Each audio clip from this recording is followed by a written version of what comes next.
tu fais? Je suis à la recherche du plantain, Fanny.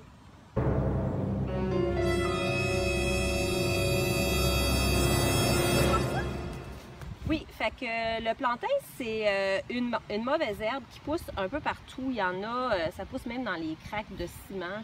Tout le monde a déjà vu ça. Oui, il y en avait dans le ciment de ma cour d'école quand j'étais jeune, je m'en rappelle. Exactement. Fait que comment qu'on le reconnaît? Il n'y a pas vraiment de tige.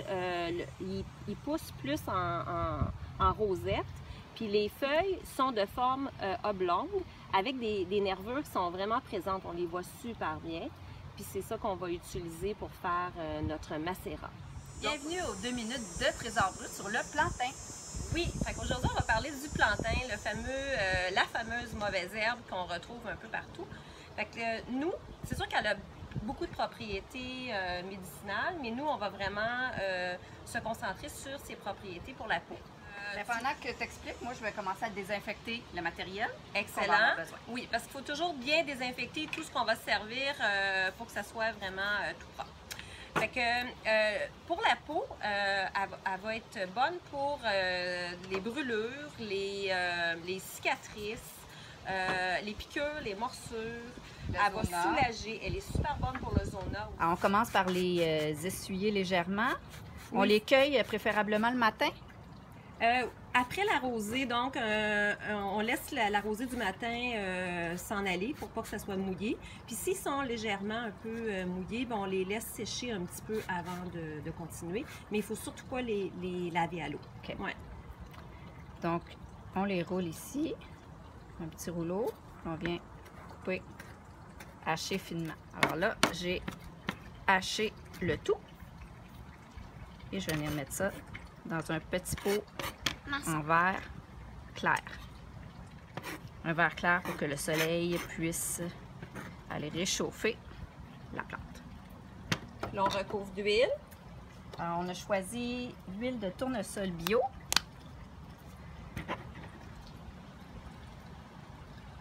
Alors, même quantité, juste pour couvrir. Voilà. Alors, on évite de prendre un pot trop gros pour avoir le moins d'air possible. Puis comme c'est une plante fraîche, il ne faut pas fermer hermétique parce qu'il faut que s'il y a de l'humidité dans la plante, qu'elle puisse s'évaporer. Fait qu'on a mis comme un petit... une petite moustiquaire dans le couvercle d'un pot maçon. Juste pour que les petites bébites ne puissent pas rentrer. Et puis on laisse pendant 3 semaines.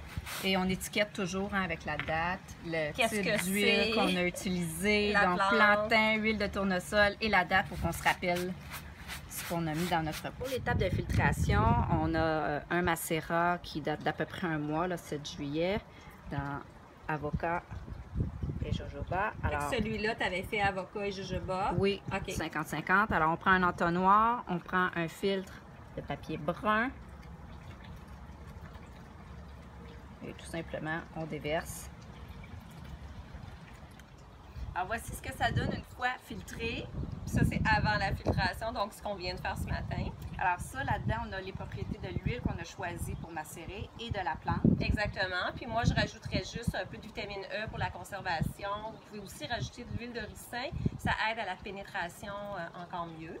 Et puis, avec ça, on pourrait faire, ça pourrait être la base d'une crème de visage si on choisissait l'huile qu'on voulait avoir. Exactement. Si on a... macérer. Oui, puis on pourrait faire une crème, on pourrait faire un onguent, on peut s'en servir exactement pur en tant qu'huile. Directement sur la peau.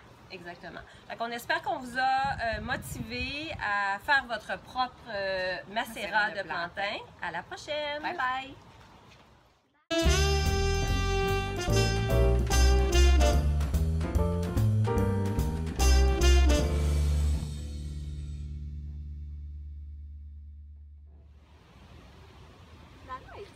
Le plantain, si c'est si bon que ça pour la peau, on pourrait arrêter de dire que c'est une mauvaise herbe.